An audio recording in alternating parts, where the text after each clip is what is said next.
नमस्कार मित्रों, मैं आपका प्रिय दैवज्ञ विनोद शर्मा कुश आपके समस्त सादगी व्यवहार के बारे में आज चर्चा पर पुनः विचार कर रहा हूँ। हमारा YouTube चैनल कुश ऋषि धर्म प्रचार के माध्यम से आपके समस्त सभी परिवार को और आपको देव उठनी एकादशी की हार्दिक शुभकामनाएं और आपके जीवन में देवताओं के माध्यम से जिस प्रकार देवता अपने शयन कक्ष से उठते हैं, उठने की उपलक्ष्य में देव उठनी एकादशी मनाई जाती है।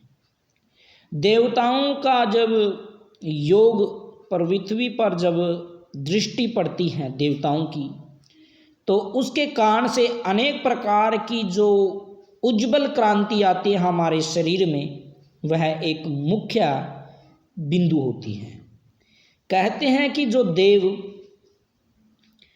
अपनी दृष्टि अगर एक विशेष रूप से डालते हैं तो उसका जो जीवन हमेशा सादगी से भरा हुआ होता है और वह हमेशा आनंद रूप में रहते हुए जीवन व्यतीत करता है। मैं आपका पंडित विनोद शर्मा आपके समक्ष सभी प्रकार के जो युक्ति हैं उनको लेकर आपके समक्ष प्रकट हुआ हूँ। जो सात्विक जो जीवन है उसका जो आनंद है वह जो देवताओं के तुल्य उनको बताया गया है। सात्विक जीवन को जीते हुए जो व्यक्ति इस संसार में अपने कर्मों के अनुसार हमेशा साधारण रूप में कार्य करता है और साधारण रूप में अपना व्यवहार करता है, उसको देवताओं की बहुत कृपा होती है।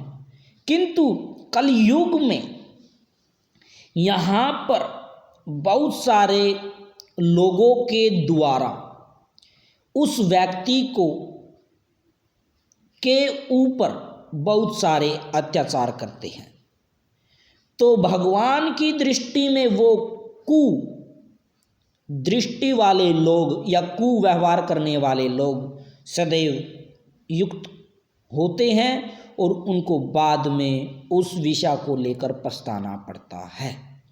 ये एक व्यवहारिक क्रियाओं के अनुसार है। जब हम अदा करते हैं, प्रक्रिया होती है, तो पर्दा तो हमेशा निकलती है।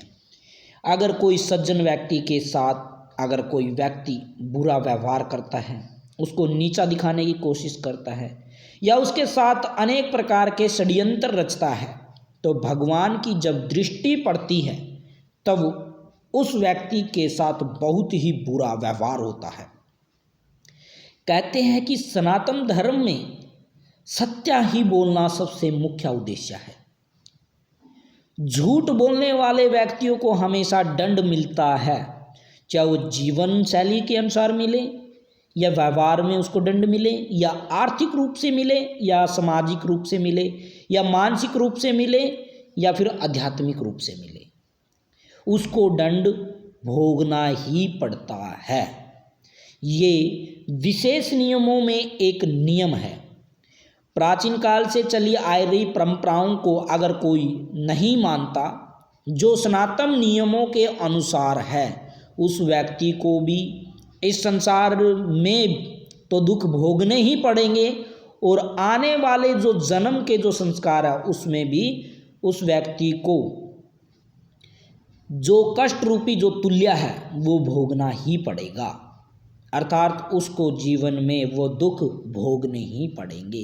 इसलिए मैं कहता हूँ आपको कि हमेशा सनातन धर्म के अनुसार नियमों के अनुसार अपना पालन करें और हमेशा अपने व्यवहार को, अपनी जिंदगी को विशेष रूप से युक्ति करते हुए चलाना चाहिए। इसलिए देव उठनी एकादशी पर सभी सज्जन पुरुषों को दैवज्ञ विनोद शर्मा की तरफ से हार्दिक शुभकामनाएं और हार्दिक बधाइयाँ। क्योंकि सनातन धर्म के अनुसार अगर कोई पालन करता है, उसके समस्त बहुत सारे कष्ट आते हैं, बहुत सारी समस्या आती हैं, किंतु उस कष्ट को, उस समस्याओं का निवारण करते हुए उसको अपने पद से भ्रष्ट नहीं होना है। उसको सात्विक जीवन जीते हुए अपने व्यवहार को, अपने परिवार को और अपनी माता की सेवा करते हुए निवारण करना चाहिए। ये एक परंपरा है और इस परंपरा को हमें निभाना चाहिए, क्योंकि आने वाला समय ही आपका मुख्य लक्ष्य होता है।